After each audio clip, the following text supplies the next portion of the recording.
We are joined by Tom Andrews, UN Special Rapporteur on Human Rights in Myanmar. Andrew, the use of such weapons, the bombs and attack helicopters, it's quite extreme by any measure. What do you make of the military government's use of such capabilities on its own citizens? And what does this tell you about their grip on power currently?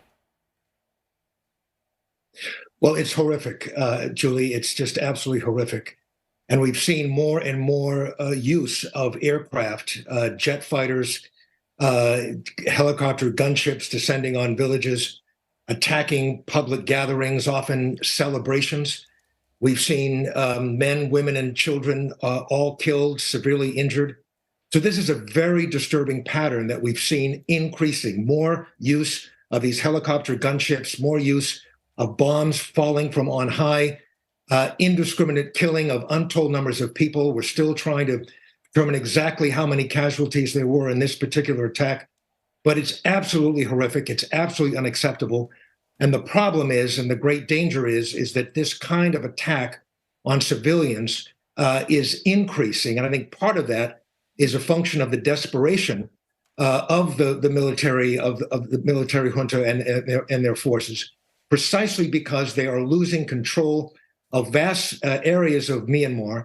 And so their soldiers on the ground are more and more vulnerable. So they're attacking these villages from the air and getting extraordinarily large casualties of men, women, and children. Their goal, I believe, is to not only kill people that are in opposition areas, that is, areas that are predominated by opposition communities, but also to generate fear among the population, that they would somehow give up the struggle because of these attacks.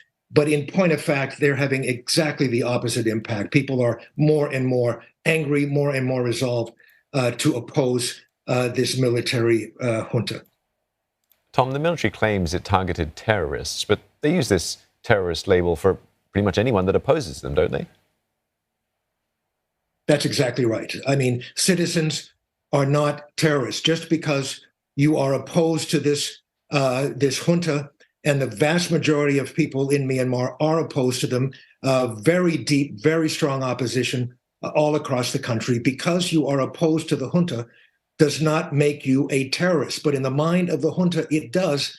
And therefore, even if you're a child, you are fair game as far as they're concerned. In fact, we've actually seen the use of children being abducted, imprisoned, tortured as a means of putting pressure on their parents to give themselves up if their parents are at large. So this is an absolutely horrific situation, and there's absolutely no bounds, it seems to me, moral bounds by this military junta as to who they're going to attack throughout Myanmar.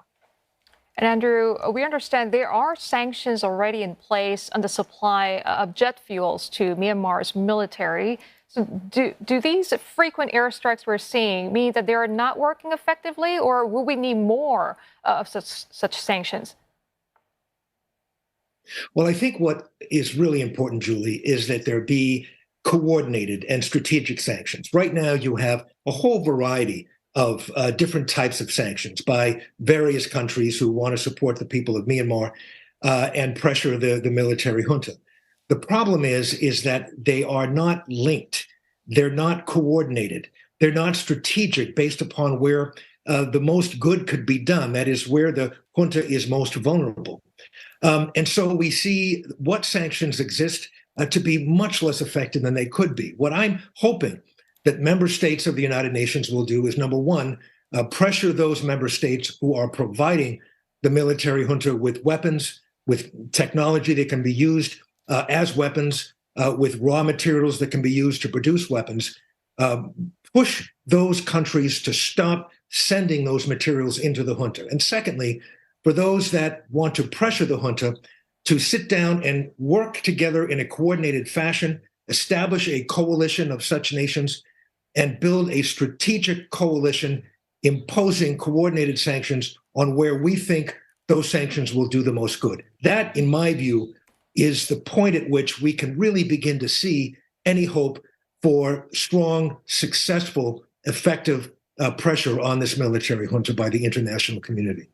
Tom, help us understand what's happening on the ground with the communities in Sagaing, for example. We understand they've formed their own militias and are even running their own clinics and schools. Is a sign that Myanmar is fragmenting, and how are they funding these activities? Well, there is a range of ways that citizens are opposing the military junta. The so-called PDFs, People's Defense Forces, you've just mentioned, are operating in various parts of the country, including in Sagaing. There's heavy concentrations in some areas, in particular in the north. But there's activity going on, opposition activity of various kinds all over the country. There's a very strong civil disobedience movement. There are those who are have a boycott going on of anything and everything that's associated with the military junta.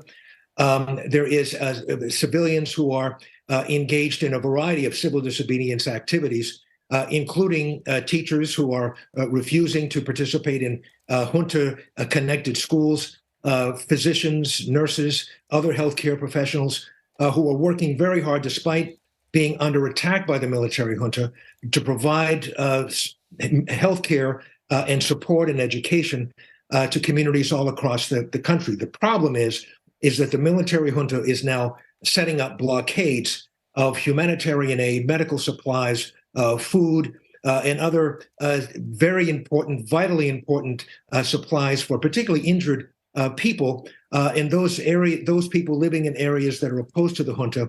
They're having an increasingly difficult time getting access to humanitarian aid because of blockades set up by the military junta. So they're attacking with these weapons.